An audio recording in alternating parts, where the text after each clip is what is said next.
A paz do Senhor, meus irmãos, muito bom dia. Tivemos um pequeno problema técnico com o YouTube, tá bem? Não vamos conseguir fazer ao vivo, mas está aqui. Preparamos esse programa para você e eu espero que você seja edificado. Aqui do meu lado, grande homem, pastor Jadson Salles. Estava muito ansioso realmente pela sua participação aqui, né? O nosso segundo entrevistado deste programa, que eu tenho certeza que vai edificar vidas. Amém? Dominicalcast está no ar. E vinde a Ele, vinde a Cristo, você que está cansado, sobrecarregado e fadigado. Pastor Jadson Salles dispensa apresentações, né? O vice-presidente do Ministério Missão Ômega aqui em Portugal. A nossa igreja fica ali em Gaia, na rua de Moçambique, bem próximo da Avenida da República, em frente ao auditório de Gaia. Faça uma visita lá pra gente, você é nosso convidado, amém? Pastor Jadson Salles, pastor desde 2019, né? Foi ordenado como pastor há no mínimo aí 5 anos, mas é evangelista aí quase que a vida toda, né? É isso que a gente vai descobrir hoje. Pastor Jadson, primeira coisa que você esqueceu, mas eu vou lhe perdoar dessa vez que você não esqueceu, você meio que perdeu. Ele teve uma outra missão, vocês vão saber, né? E então foi meio corrido isso daí agora cedo para o nosso pastor Jadson. E acabou esquecendo nossa lembrança, né? O nosso presente. Antes disso, a gente gravou com o nosso irmão Edno, né? Bênção de Deus, vocês vão acompanhar o nosso terceiro episódio, né? Que já deixou aqui a sua lembrança. Ó, irmão Edno, você está bem representado aqui. E também o nosso pastor André deixou a lembrança dele aqui na nossa bancada, né? Para que futuramente, quando a gente tiver em uns 1000 episódios, isso aqui vai estar cheio e a gente vai lembrar, olha, tá vendo? Aquilo ali foi eu. Amém? Pastor Jadson, você esqueceu a nossa lembrança, pastor?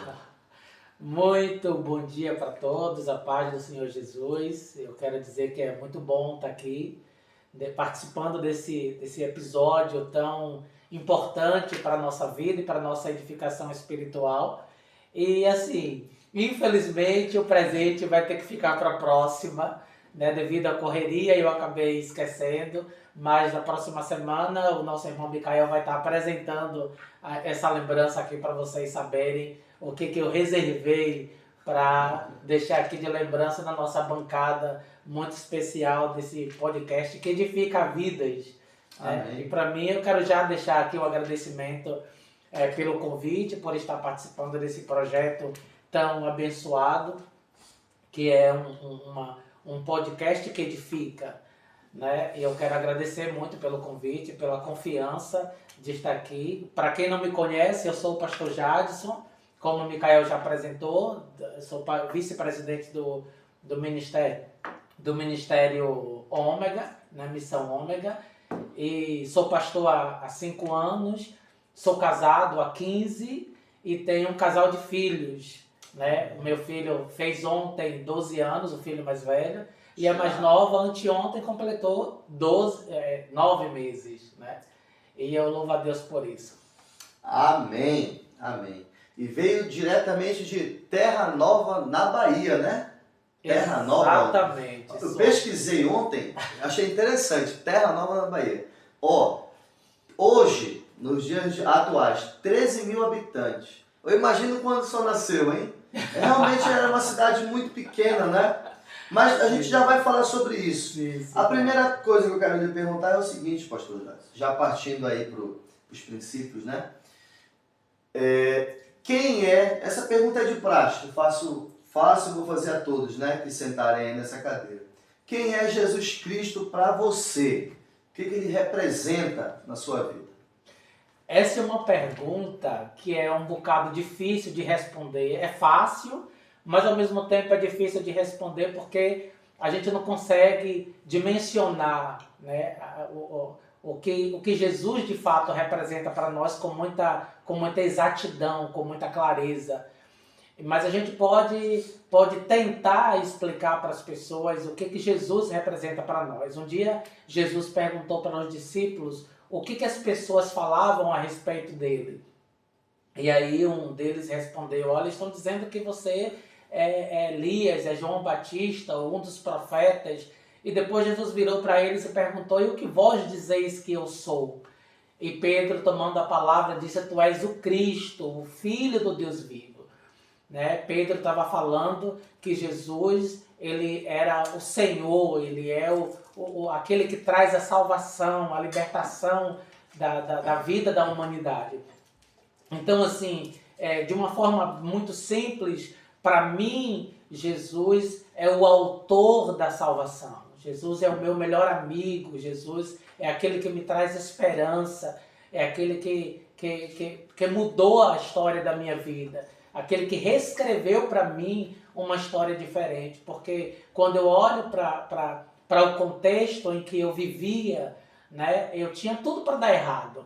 Né? Eu era uma pessoa que eu poderia não ter nenhum tipo de expectativa futura, olhando para o contexto em que eu vivia.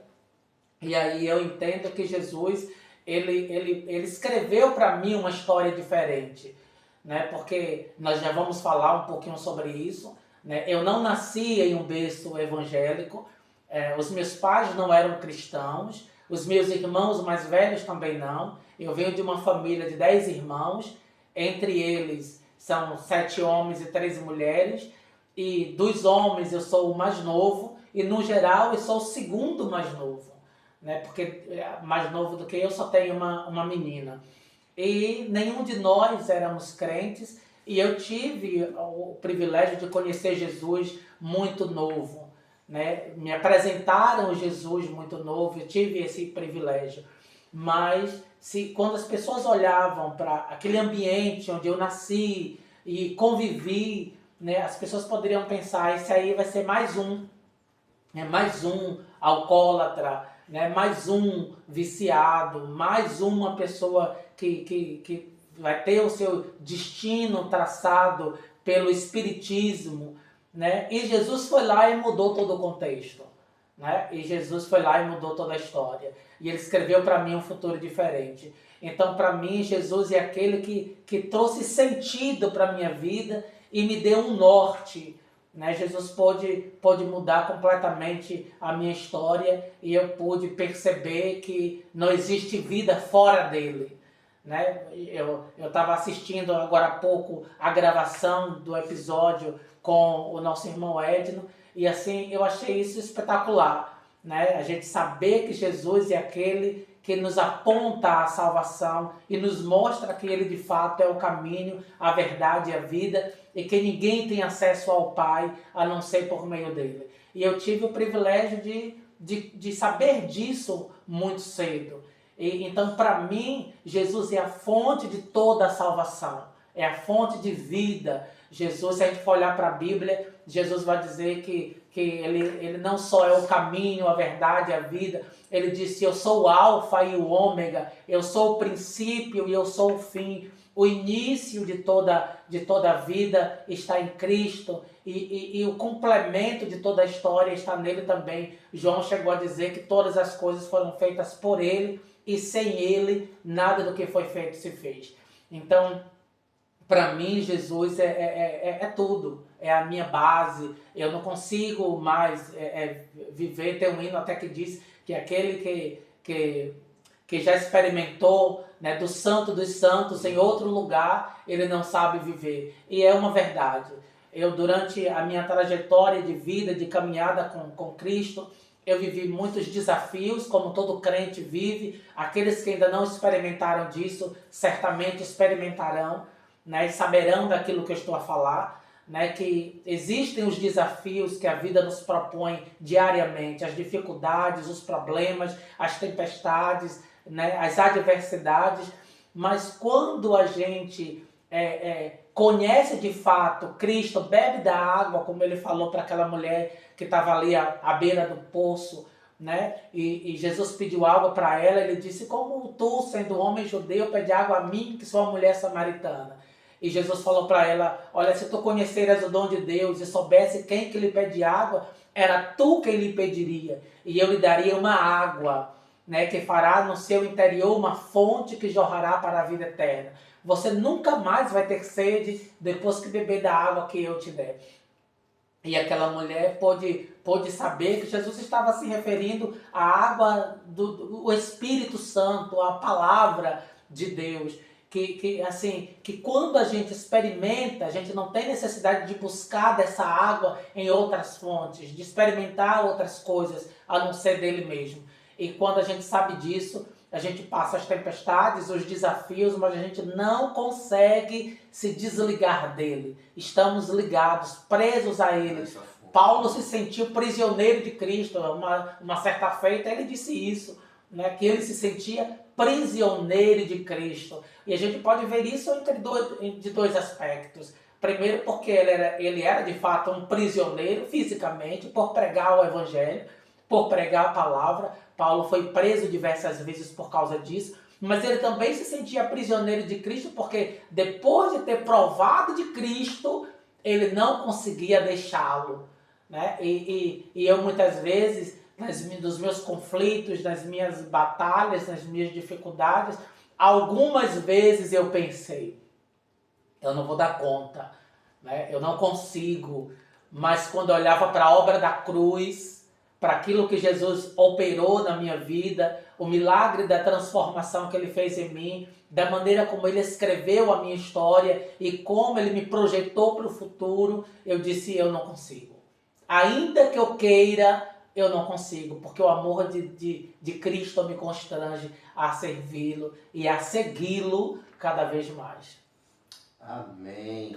Glória a Deus.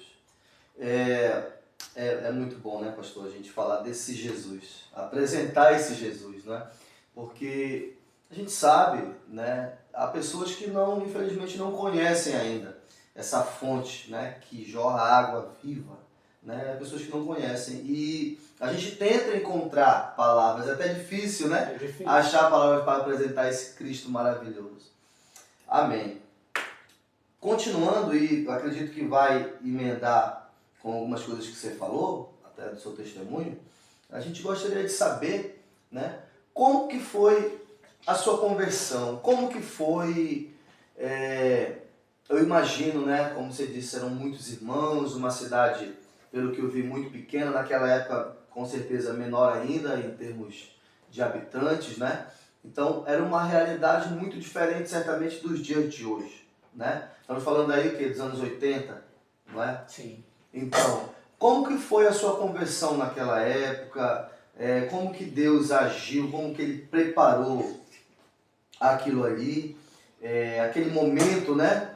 E dentro da sua casa, quais foram os impactos que trouxe para dentro dela, ainda quando criança?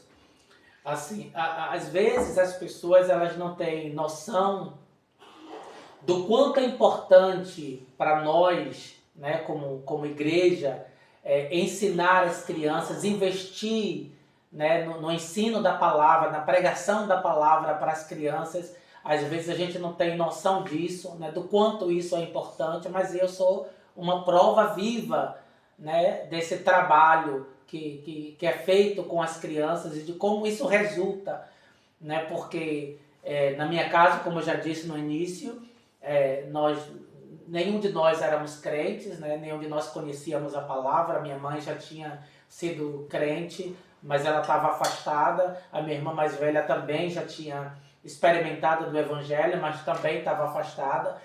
E quando eu era muito pequeno, ainda por volta dos meus 6 anos de idade, aproximadamente, 6, 7 anos de idade, eu fui conhecendo a palavra através dos vizinhos que me levavam para a igreja. E assim, como meus pais não tinham conhecimento ainda, né, não tinham experimentado dessa graça ainda, minha mãe frequentava ainda terreiros de candomblé, e assim, como eu era muito criança, ela também me levava para lá, e havia uma grande possibilidade de eu trilhar por aquele caminho, só que a semente da palavra, né, ela foi plantada no meu coração. Jesus, a palavra de Deus diz que a palavra do Senhor não volta vazia, né? E quando essa semente é plantada em um terreno fértil, ela produz sementes a 30 e a 100 por 1. E eu creio piamente nisso. né? E nós também temos um conselho bíblico que diz: ensina a criança no caminho que deve andar e quando crescer não se desviará dele.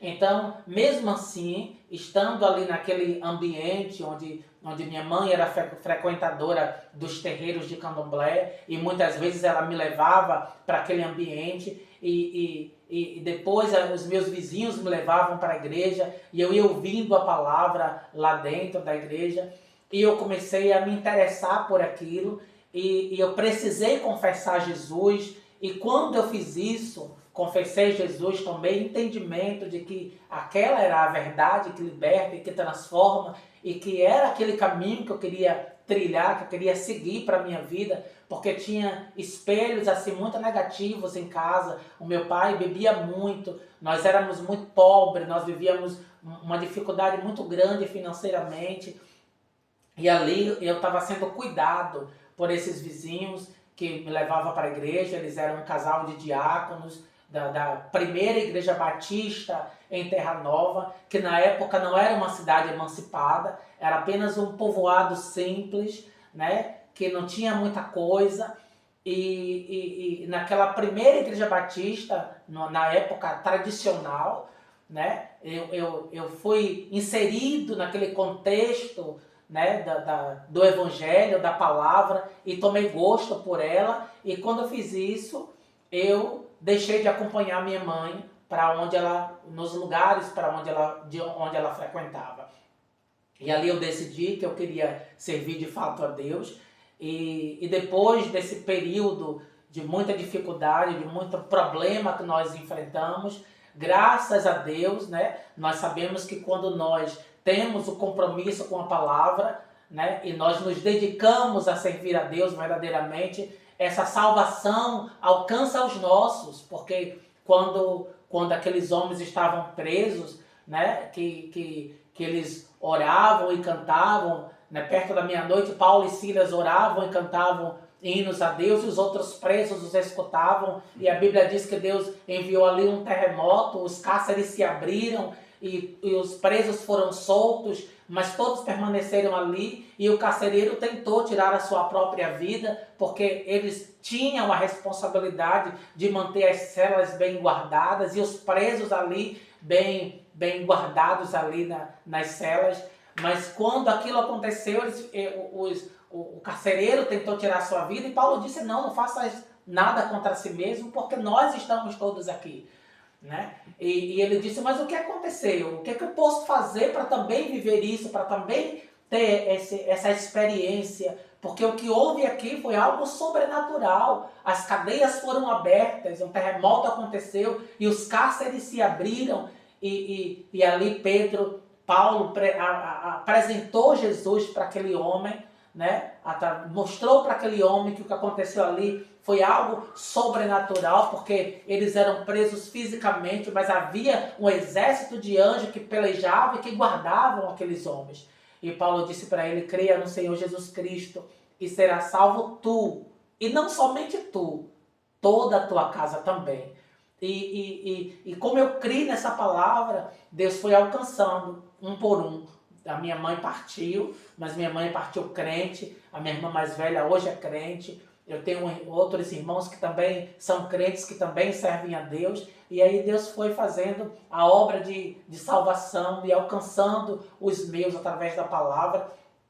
Para mim, como criança, foi um desafio muito grande, né? Porque eu chegava do culto, minha mãe, ela tentou servir a Deus diversas vezes, ela ia para a igreja e ela aceitava Jesus, mas depois não aguentava as provações e ela desviava e ela se afastava do evangelho. Eu me lembro uma época que nós começamos, logo no princípio, antes dos meus vizinhos me levarem para a igreja batista, a primeira igreja batista em Terra Nova, a minha mãe tentou servir a Deus na igreja Deus e Amor na época, e quando nós chegávamos em casa, a porta estava trancada, o meu pai estava embriagado, e ele brigava muito conosco, ele não entendia isso, e muitas vezes nós tínhamos que nos refugiar na casa de vizinhos por causa disso, e aí a minha mãe não aguentava as provas e ela abandonava Jesus.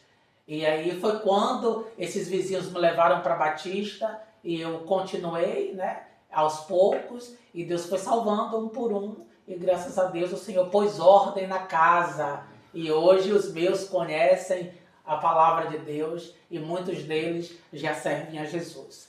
Imagino, né, o senhor falando e eu tentando imaginar, na verdade, né, porque eu nem imagino, mas tentando imaginar como que era essa dificuldade, né?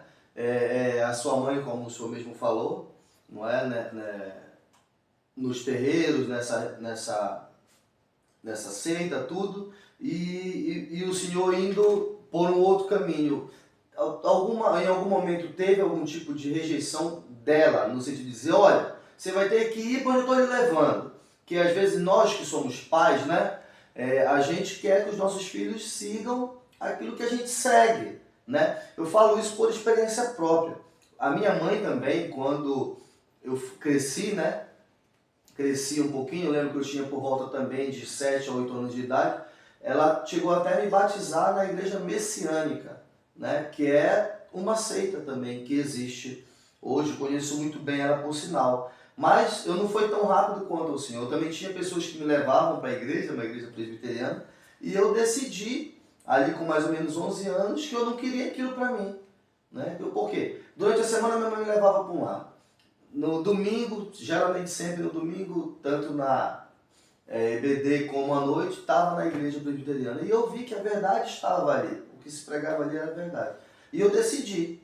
Né? Eu disse, não, eu quero... Um dia eu falei para minha mãe, não quero mais acompanhar aqui. E ela, na época, aceitou. Hoje, graças a Deus, também é crente, é evangélica, né? Uma mulher de oração. Graças a Deus por isso que a salvação também alcançou ela. Mas ela ainda no momento se opôs, disse, não, você vai ter que ir comigo. Não.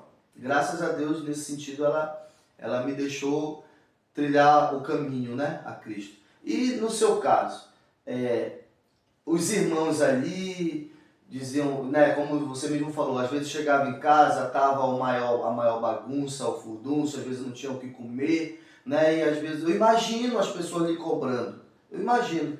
Poxa, Jales, chamavam o seu apelido é Céu, né? Céu. Poxa, Céu, que deixa de ser bobo. Tu vai para a igreja falar de Jesus, falar que Deus é amor, que é isso. Tu chega em casa, tá esse inferno aqui, tá, não tem nem comida. Larga isso de mão, rapaz.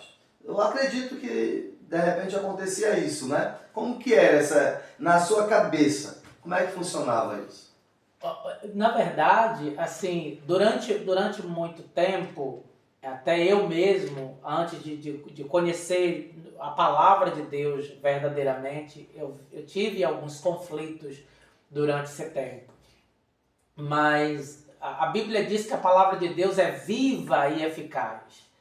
Significa que ela é uma palavra que ela funciona. É uma palavra viva, é uma palavra ativa. E ela fica guardada na memória daqueles que leem, que ouvem e que guardam essa palavra. E eu tenho consciência disso, porque todas as vezes que eu vivia um conflito desse, era a palavra de Deus que era na palavra de Deus que eu encontrava refúgio. Essa mesma palavra que trazia para mim as respostas para as perguntas, para os questionamentos que eu tinha. E a minha mãe, ela não me obrigava a caminhar com ela, e ela também não se opunha a eu seguir a igreja, ir para os cultos e servir a Deus.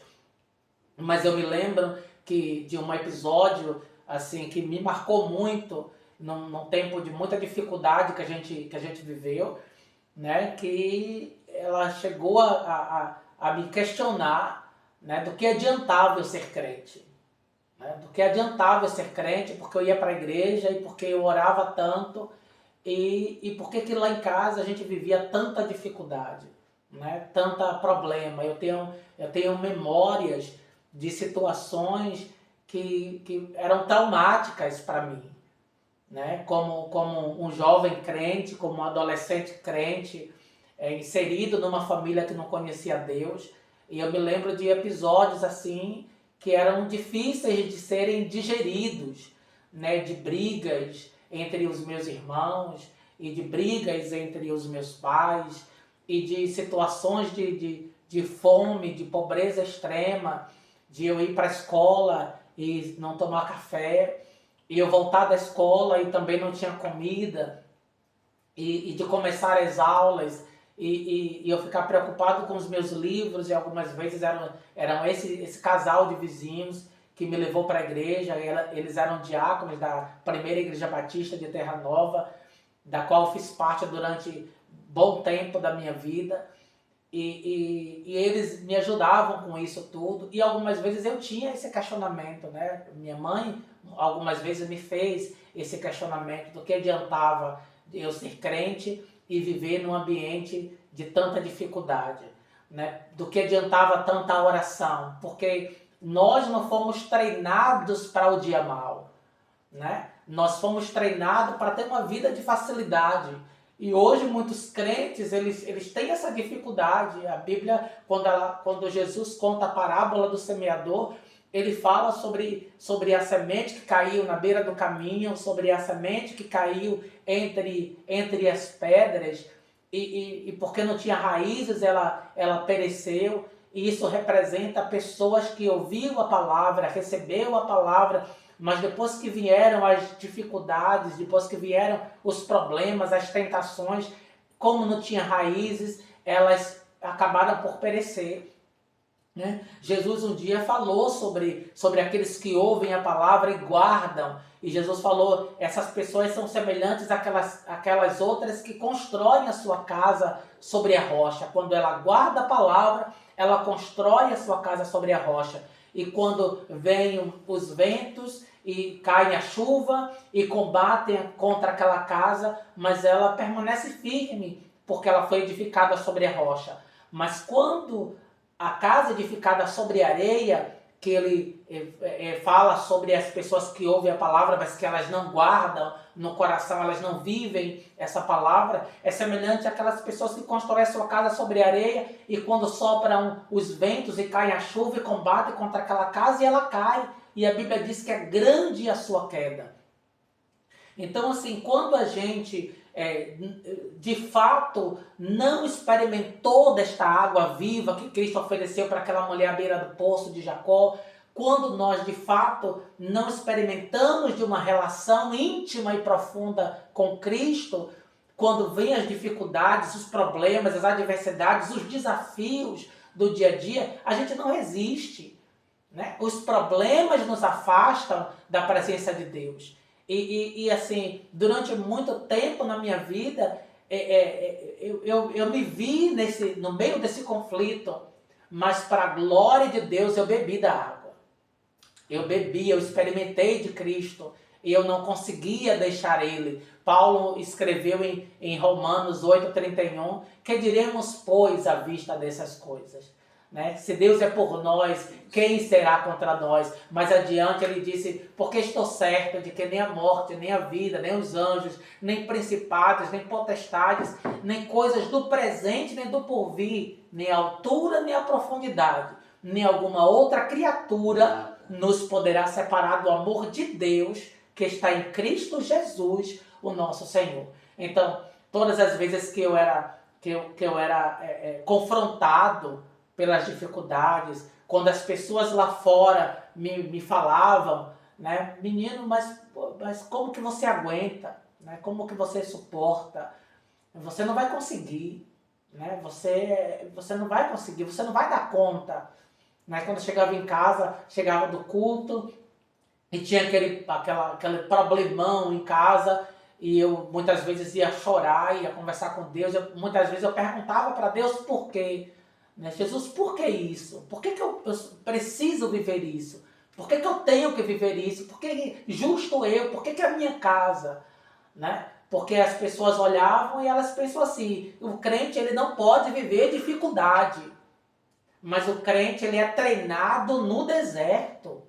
O crente é treinado no deserto. A gente olha para a palavra de Deus, a gente vê do início ao fim, do Gênesis ao Apocalipse, todos que foram chamados, todos que foram eleitos por Deus, todos que foram convidados a viver uma vida de relacionamento com Deus, eles foram desafiados nas adversidades. Tiveram que enfrentar os desertos, os vales, escalar os montes, passar por desafios para que o caráter deles seja forjado.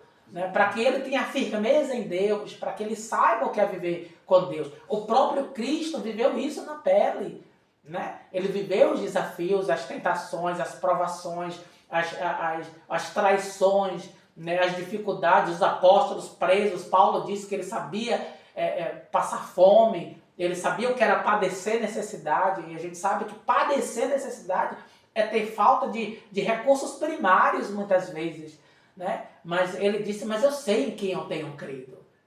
E eu estou bem certo de que ele é poderoso para guardar o meu depósito, o meu tesouro até o dia final.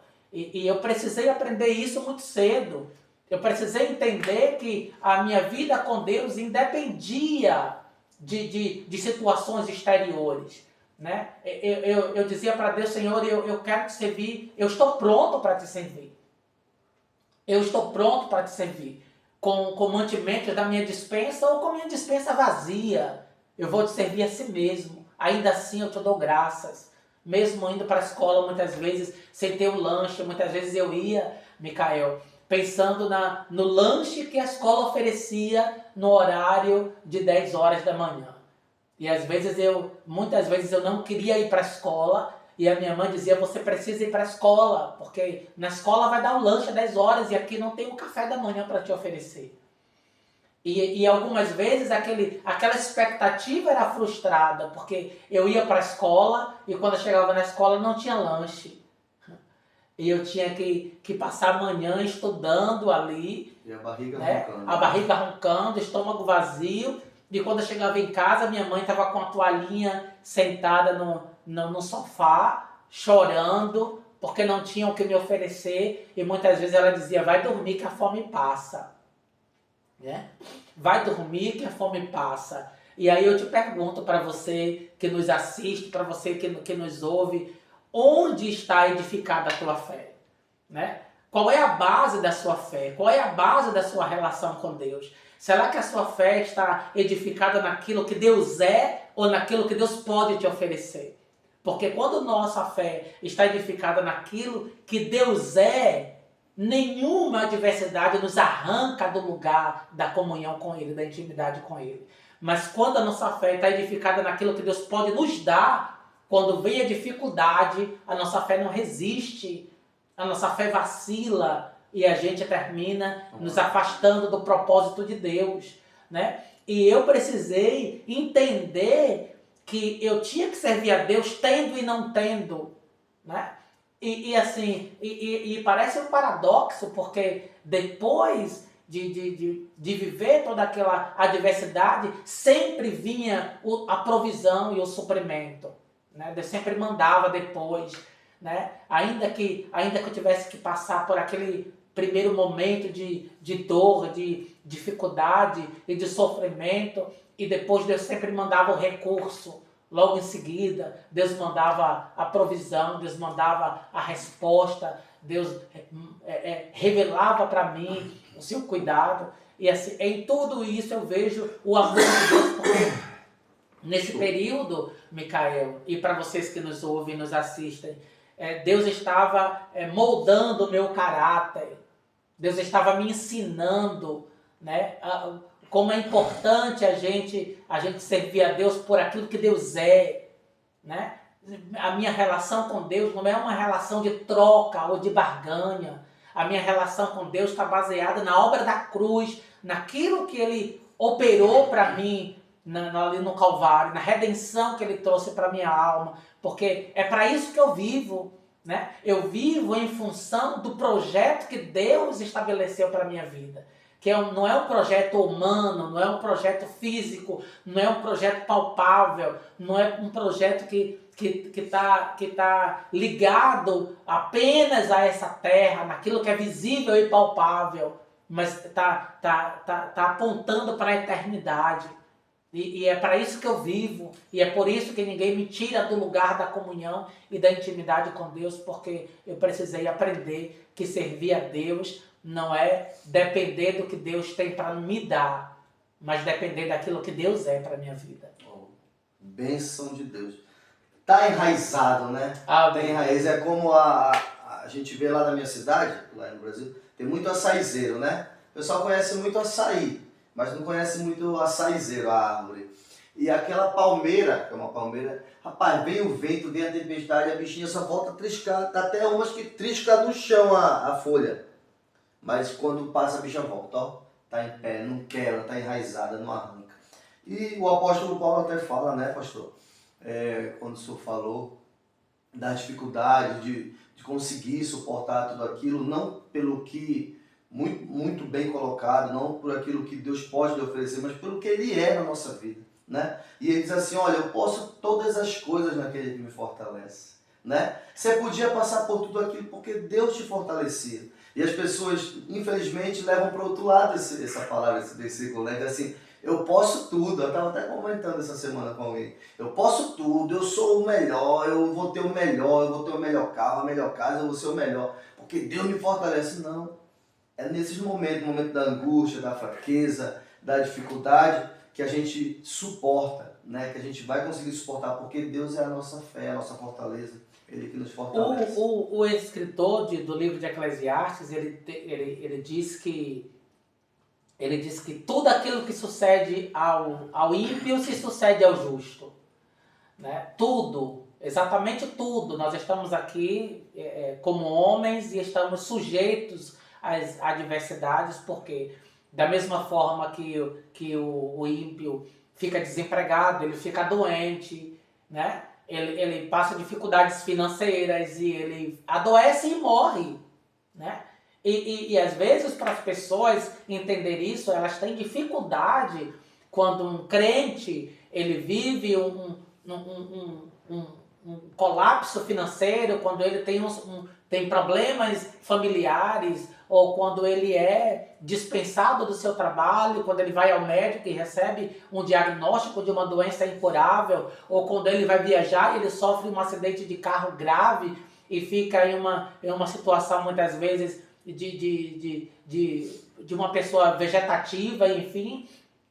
As pessoas têm dificuldade de saber, né? Quando Jó ele perdeu tudo que ele tinha, Jó era um dos homens mais poderosos da sua época, se não o mais poderoso da sua época, né? E a Bíblia ela mostra com muita clareza, né, tudo quanto Jó tinha, a vida, a família, os bens e etc.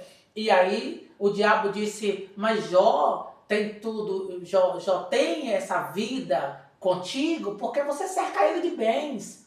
O diabo disse para Deus. Interessante, desculpa, que Deus se orgulhava, né? Dizia assim, tu viste o meu servo Jó? Como que ele diz assim, olha só. Olha só, né? O Jó foi um dos poucos a respeito de quem o próprio Deus deu testemunho. Né? Um dos poucos. Eu me lembro que só ele deu testemunho, além de Jó, eu me lembro que ele deu testemunho de Davi. Né? Quando ele disse, achei a Davi, filho de Jessé, homem segundo o meu coração, que executará toda a minha vontade. Então, além de Davi, um dos primeiros foi Jó, de quem Deus deu testemunho. Querendo afrontar Deus, ele tem tudo, né? Que é o que o senhor ia dizer. Então Jó, na visão de Satanás e na visão de muitas pessoas que viviam ali no contexto que Jó estava inserido, imaginava que a base da fé de Jó eram os bens que Deus lhe oferecia, era a família que ele tinha, mas não, né? E Deus autorizou que o diabo tirasse de Jó o que ele tinha, né? E de fato Jó perdeu os seus bens, Jó perdeu a saúde, né? Jó perdeu tudo o que ele tinha de bom, né? No sentido humano, no sentido financeiro, econômico. E uma das últimas experiências que Jó viveu foi quando sua mulher lhe disse, ainda retens a tua integridade? Amaldiçoa o teu Deus e morre. E ele disse, como falas uma louca, falas tu. Receberia eu o bem de Deus e não receberia o mal? Deus me deu e Deus também tomou. O Jó descredibilizou a ação do inimigo na sua vida. Porque Jó não disse, o diabo tomou, Deus me deu e o diabo tomou de mim. O diabo tocou, porque muitas vezes nós temos essa visão, nós que somos crentes muitas vezes temos essa visão, né? Ah, o diabo se levantou e o diabo tomou isso de mim. Ah, eu tinha isso, mas o diabo se levantou e o diabo... Mas Jó não teve isso. Jó descredibilizou a ação do inimigo. Porque Jó disse, Deus me deu e quem tirou foi o próprio Deus. Deus tirou ele de mim. Né? E Jó manteve a sua integridade. Tanto que a Bíblia diz, a própria Bíblia depois testifica de que em tudo isso Jó não pecou contra Deus. Porque a fé de Jó não estava alicerçada naquilo que ele tinha de bem econômico e muito menos na sua família. A fé de Jó estava alicerçada em Cristo e na sua palavra. E é exatamente isso que a gente precisa entender. Porque tudo que Deus pode nos dar de material, né? Porque Deus pode abençoar a sua vida, Deus pode te abençoar com um bom emprego, Deus pode promover você, Deus pode te fazer uma pessoa conhecida, Deus pode fazer tudo isso, mas tudo isso é apenas um detalhe. É um bônus. É um bônus, é um acréscimo que Deus pode trazer, porque o principal objetivo de Deus não é esse. Isso pode vir como um acréscimo, né? Mas o propósito de Deus principal é ter o seu coração, é ter a sua vida, é ter a sua alma, é ter uma vida de comunhão contigo, sabe? É ter um relacionamento contigo, porque foi isso que Deus buscou a vida inteira, desde o Éden. Né? Desde a criação do homem, a Bíblia diz que depois que Deus criou Adão e Eva, plantou eles dois no jardim, todos os fins de tarde, Deus descia no jardim para conversar com o homem. Né? Aquilo ali era Deus fortalecendo o laço de comunhão com o homem, e foi isso que Deus veio construindo no decorrer de toda a história. Né? E cá no Novo Testamento ele diz que ele procura os fiéis da terra. Né? Os olhos de Deus estão sobre a terra procurando verdadeiros adoradores. Para quê? Para ter com Ele comunhão e intimidade. Né? Então, quando a gente entende isso, o nosso coração não fica preso nos prazeres deste mundo. Paulo disse que se eu esperar em Deus apenas nesse mundo, eu sou mais miserável de todos os homens. Né? Se eu estiver crendo em Deus baseado naquilo que eu tenho, no emprego que eu tenho, no dinheiro que eu possuo, sabe? No carro do ano, na minha fama, na força do meu braço, na minha competência, eu sou o pior de todos os homens. Mas a minha fé em Deus está baseada naquilo que Deus é e naquilo que Deus operou por mim. Porque Deus me amou quando eu não era digno. A Bíblia diz que Deus, olhando do céu à terra, não viu um justo, nenhum sequer, porque todos pecaram e destituídos foram da glória de Deus. Todos pecaram. Mas a Bíblia diz que Deus fez cair sobre Cristo o pecado de todos nós. E nós éramos como ovelhas desgarradas, cada um se desviava pelo seu próprio caminho, como ovelhas que não têm pastor. Mas a minha Bíblia diz que onde o pecado abundou, superabundou a graça. É por isso que a minha vida com Deus independe do que Deus pode me dar. Porque o maior presente Ele já me deu, que foi a salvação. Se eu tiver um bom emprego, amém, glória a Deus. Se eu não tiver, amém, glória a Deus também. Como Paulo disse, né? Para mim o viver é Cristo, morrer é lucro. Ele sabia para onde ele ia, né? É verdade. Bênção de Deus, meu pastor. Olha, vamos avançar mais um pouquinho aqui. Realmente é uma história que eu gostaria de ficar aqui ouvindo, né? Eu quero ter oportunidade de ouvir muito mais sobre a sua vida, o seu testemunho, porque é algo que mexe muito com a gente, né? Porque realmente você servir a Cristo quando tudo está indo muito bom e muito bem, nossa, acredito que qualquer um consiga, né? Mas no momento da dificuldade, da adversidade, ou que os momentos não são muito oportunos, é nessas horas que a gente realmente vai mostrar aonde está o nosso amor, né? Onde está o nosso coração. Porque a palavra diz, onde está o teu coração, ali está o teu Deus. Não é verdade? Vamos avançar um pouquinho desse menino que se converteu, que, né, conseguiu passar por essas dificuldades pessoais, né? Aí veio a conversão da mãe, né? Como você falou, graças a Deus, quando ela veio a falecer, morreu em Cristo, não é? Os irmãos ali também, todos se encaminhando no Evangelho. E esse menino vai crescendo e vai se tornando obreiro na igreja, e vai se tornando, primeiro é porteiro, né, tá ali na porta, depois obreiro. E para a gente chegar próximo de onde nós estamos hoje. Esse menino resolve vir para outro lugar, né? Falando já de Portugal, e vira um imigrante, né? Não só, mas com a família. E a pergunta é, quais foram, meu pastor, os maiores desafios, né? De ser um cristão, né? De ser um cristão imigrante. Porque a gente sabe que no Brasil a realidade é uma. Em Portugal é parecido sim, mas a realidade é outra. E você teve em um dado momento que lidar com isso. Não só o fato de estar mudando, de atravessando o oceano, mas também de continuar firme na sua fé, naquilo que você acredita aqui. Como que foi esse momento e qual pode-se dizer que foram os maiores desafios, né, de chegar nesse lugar aqui? Assim, para a gente chegar nesse ponto, eu preciso fazer um resumo da minha missão, da minha base ministerial, né? Eu comecei muito cedo, né? Como todos sabem, nós já falamos que desde criança eu era levado para a igreja, eu conhecia a palavra, tive a minha experiência com Deus, e depois aos 12, 13 anos, eu comecei a ter as minhas primeiras oportunidades na igreja, e eu comecei a dar uma palavra e a ministrar alguma coisa, e dali nasceu, né, o desejo pela vocação, né? As pessoas começaram a notar que eu tinha um chamado para o ministério da palavra, e aos poucos eu fui entendendo isso, né? E depois de um tempo, eu fui separado pela igreja que eu fazia parte na época, que era a primeira igreja batista de Terra Nova.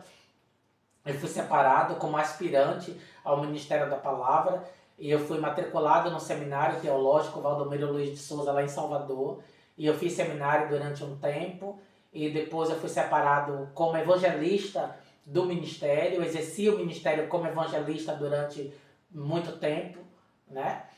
E depois desse período, já pregando, já ministrando a palavra, sendo dirigente de igreja, sendo vice-pastor de igreja desde muito cedo, desde os meus para aí 17, 18 anos, eu já tinha essa responsabilidade de vice-liderança de ministério de igreja, e pronto.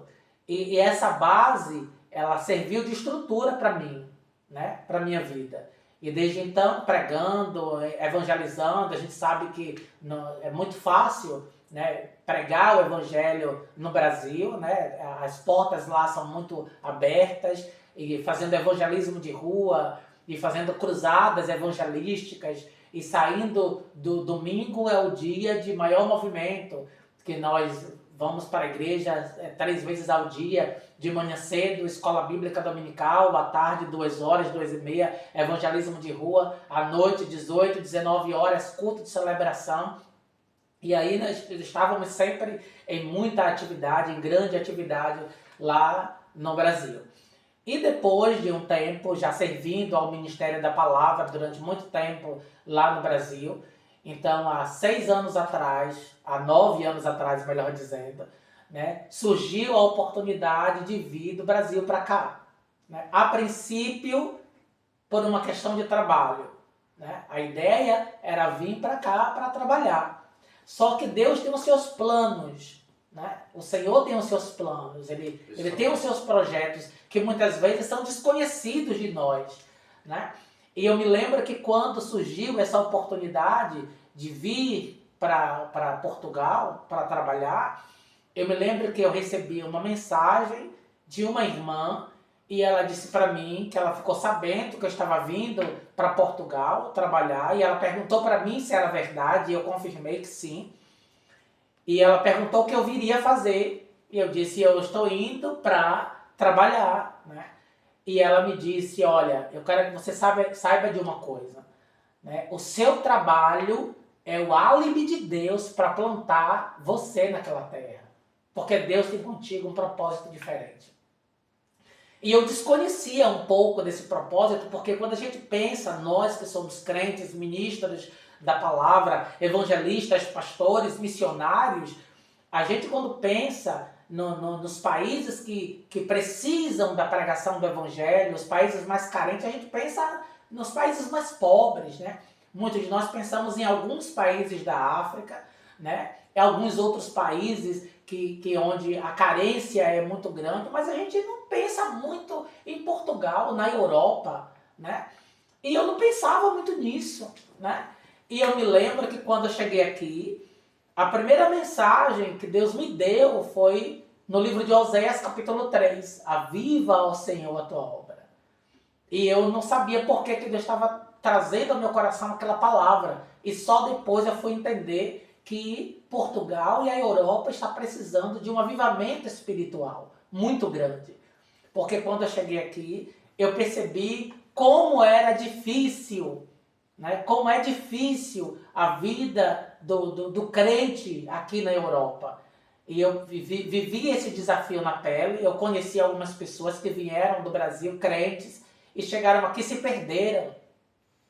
Se perderam porque não souberam manter, guardar a palavra no coração, manter a chama acesa no coração. Eu me lembro que durante um bom período eu fiquei congregando em casa, porque eu não tinha como frequentar os cultos, porque eu trabalhava a semana inteira, eu tinha uma folga e meia durante a semana, e essa folga e meia era justamente no dia que não havia atividade na igreja.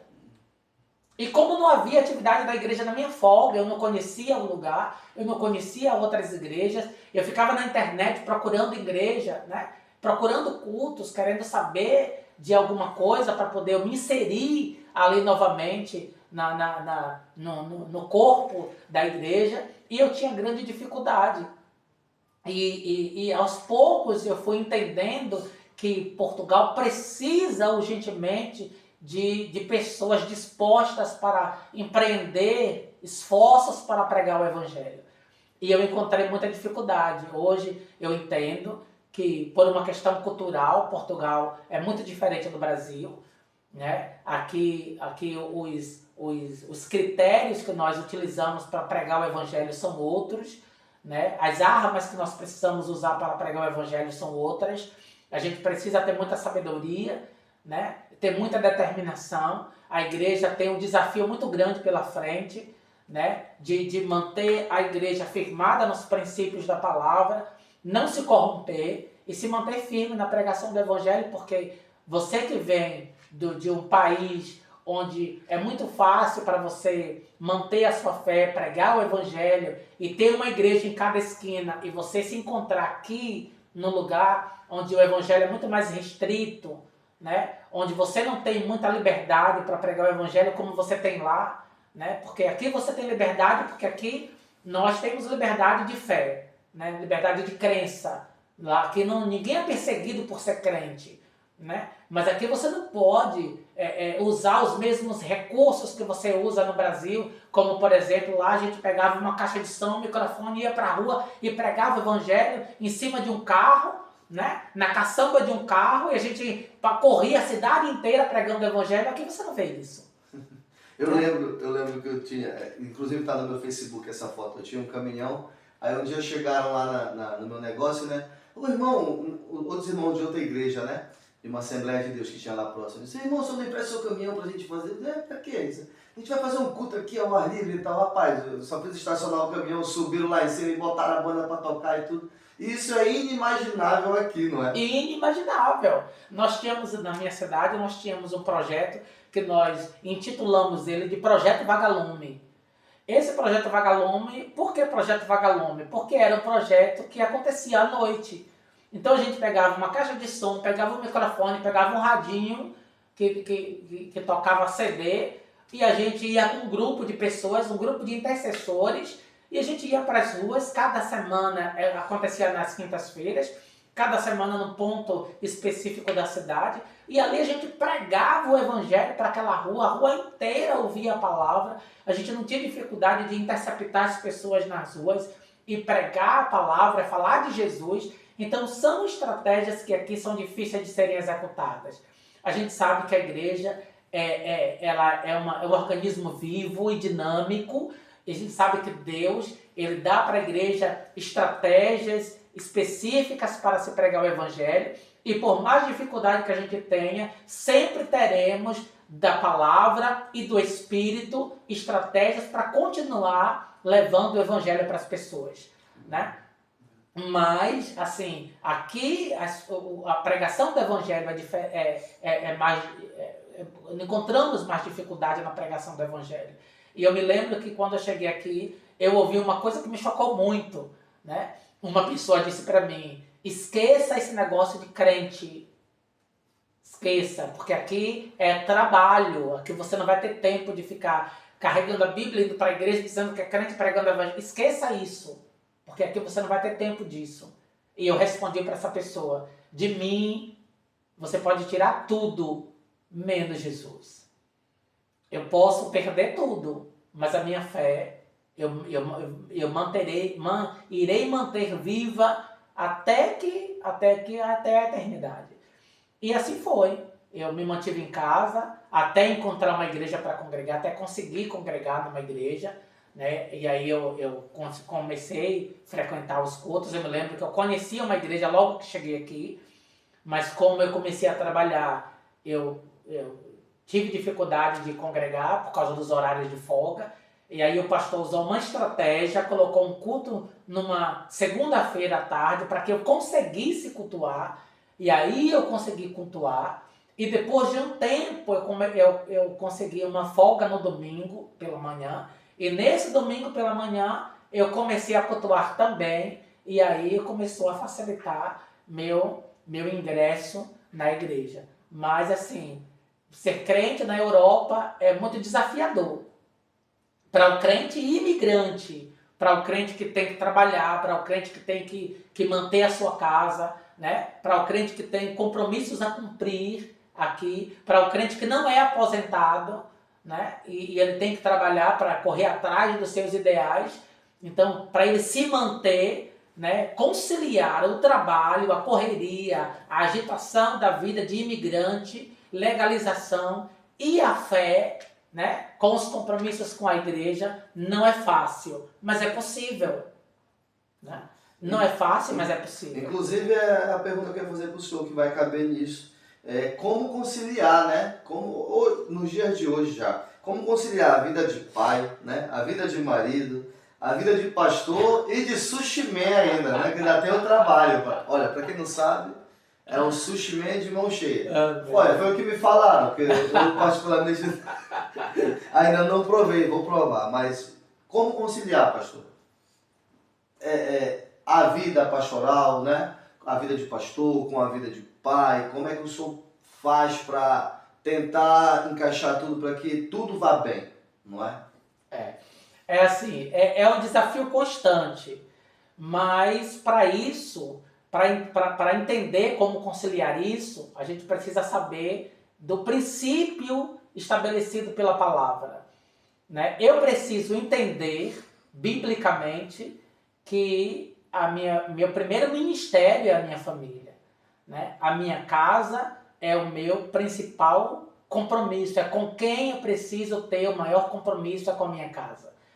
Então, antes de eu assumir qualquer compromisso com quem quer que seja, primeiro eu preciso ter um compromisso com a minha família, né? Porque eu não posso, eu me lembro que quando Jesus instituiu lá, né, os apóstolos instituíram o ministério do diaconato, né? Ele escolheu alguns homens, entre eles Estevão. Ele disse que era preciso que o homem, o obreiro, o ministro, né, da palavra, ele precisa ser primeiro um homem de uma só mulher, não dado ao vinho, e ele precisa saber governar bem a sua casa. Então esse é um princípio estabelecido pela palavra, saber governar bem a sua casa. Então eu preciso saber que Deus me plantou na minha casa como sacerdote e que eu preciso cuidar bem da minha casa, prover, ser o provedor da minha casa, ser o protetor da minha família, porque eu não posso, seria desconexo até eu servir a Deus e desprezar a minha casa. Hipocrisia, né? Seria no mínimo uma hipocrisia.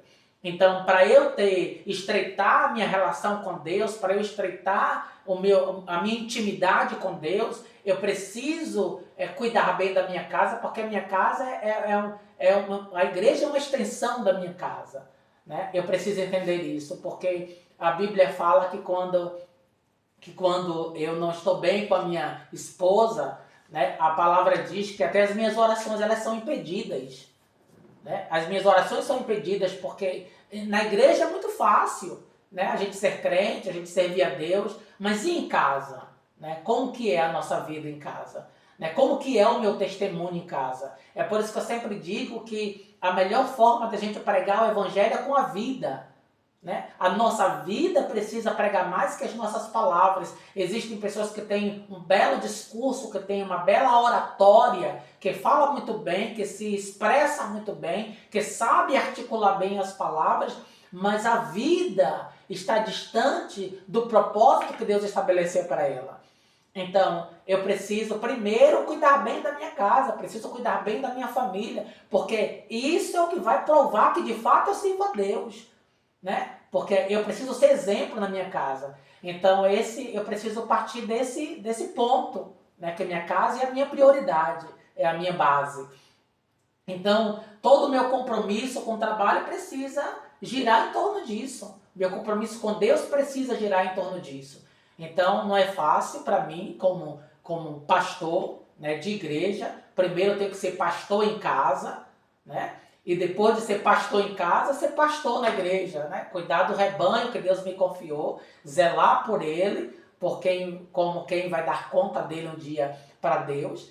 E depois, né, ter o compromisso com o trabalho, que não é nada, irmãos, é duro, porque aqui nós trabalhamos muito, né? Nós temos uma carga horária muito extensa, e depois para o pastor administrar os horários de trabalho, os compromissos na igreja e a atenção para a família, que não pode faltar, é muito difícil. Mas aí a gente vai buscando orientação de Deus, né? Orientação do Espírito, da palavra, direção do Pai, e a gente vai ali buscando e vai conversando em casa e vai ajustando as coisas e montando quebra-cabeça e achando tempo, né? A gente precisa achar tempo para cada coisa.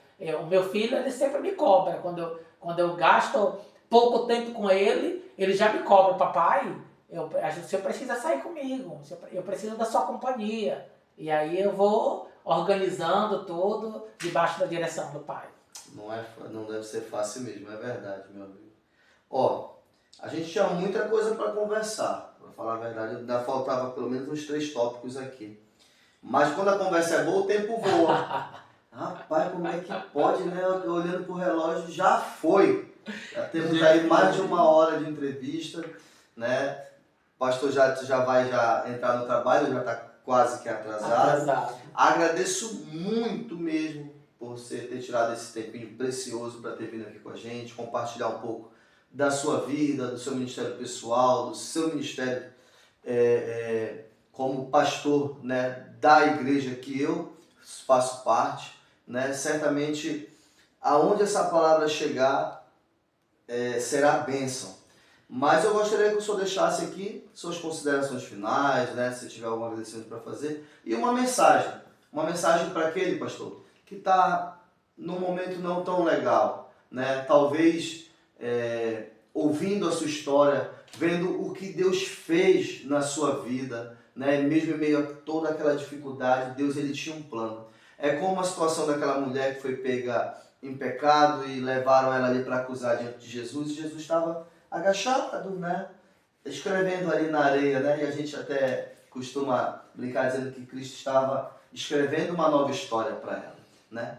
O que você tem a dizer para essa pessoa que talvez esteja num momento realmente difícil e que talvez pense, para mim não tem mais jeito, o que eu fiz foi horrível, nem Jesus, eu tenho vergonha até de pedir perdão a Cristo. O que você tem a dizer? Deixa essa mensagem e já externando o convite para o nosso culto. Amém. Primeiro eu quero agradecer pelo convite, o irmão Micael, que tão agradavelmente me fez esse convite para estar aqui.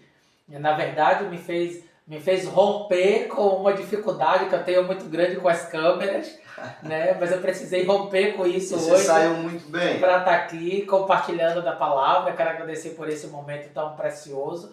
Quero já deixar o convite, hoje às 18 horas, na igreja Missão Ômega, ali na rua de Moçambique, número 147, ali em frente ao auditório de Gás, estaremos ali celebrando ao Senhor. Você e sua família são nossos convidados especiais. Vá lá e ouvir a palavra do nosso Deus. E a palavra que eu tenho para você tem a base em um dos temas desse podcast, vinde a Ele. A palavra diz, vinde a mim, todos vós que estáis cansados e sobrecarregados, e eu vos aliviarei. Tomai sobre vós o meu jugo e aprendei de mim, porque eu sou manso e humilde de coração. E encontrareis descanso para as vossas almas, porque o meu jugo é suave e o meu fardo é leve. Você que se sente desesperançoso, você que se sente fraco, deprimido, angustiado, e até você que se sente muito bem, né? Porque assim, a gente sabe que a salvação é para todos. Jesus veio para todos, porque todos pecaram e destituídos foram da glória de Deus. E esse convite Deus faz para você que nos ouve, para você que nos assiste. Experimente dele, prove, e você pode dizer, mas será que dá certo?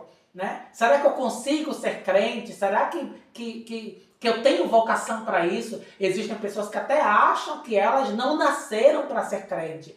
Mas a Bíblia diz, provai e vede que o Senhor é bom. É só provando que você vai saber que servir a Deus é bom, nada se compara a Ele, e você recebe hoje esse convite para você fazer uma aliança com Deus, dar um passo para Jesus, confessar Ele como único e suficiente Salvador e Senhor da sua vida, viver uma vida de intimidade e comunhão com Ele e ter esperança de salvação e vida eterna, e você saberá que não existe nada melhor do que servir a esse Deus que é bom e a sua misericórdia dura para sempre.